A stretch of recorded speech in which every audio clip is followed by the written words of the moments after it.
update on when it comes to hospitals in Ontario, as we've heard so much about the fact that we have a shortage of beds, and there's a long list and long queue of patients who need to get into the hospital to receive service and backlog in surgeries. Well, now Ontario patients will have to pay $400 a day to stay in a hospital when they're supposed to be discharged, instead of moving, if they've refused to move to a long-term care facility.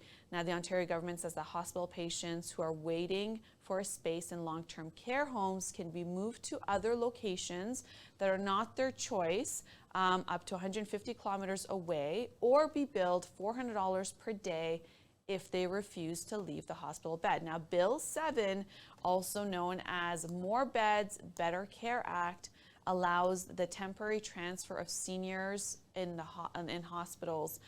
These are patients waiting for space in the long-term care homes of their choice. But if they refuse to move to another home and wait until there is space in the long-term care home of their choosing, well, this is something that they'll be charged $400 a day for the bed.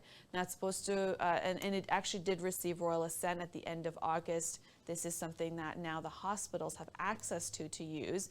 Advocates are saying that there's concern about this because these are seniors who would be transferred to long-term care homes far away from their families, from their friends, from their community because of the distance. But this is a way that the government is saying that they're going to clear up beds for people who refuse to leave the beds to make sure that the backlogs are met. So as of September 21st, if there is no space at a discharged patient's home of choice, which long-term care home, they can be transferred to a home within 70 kilometers radius in southern Ontario or 150 kilometer radius in northern Ontario. Love to hear your thoughts, what you think about this. What is a solution to making sure that people who are in the backlogs to get to the hospital to who are waiting for their overdue surgeries, and to make sure that care is met when it comes to health care for everybody else, to clear up as many beds? What's the solution to that? Is the solution to move a senior who refuses to leave their bed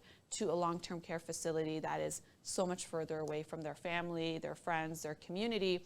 Or perhaps does it mean that their family and friends need to figure out a solution as well? This is an ongoing debate, but this is now law, and this is something that the hospitals can enforce. Love to hear your thoughts at Y Media on Facebook and YouTube.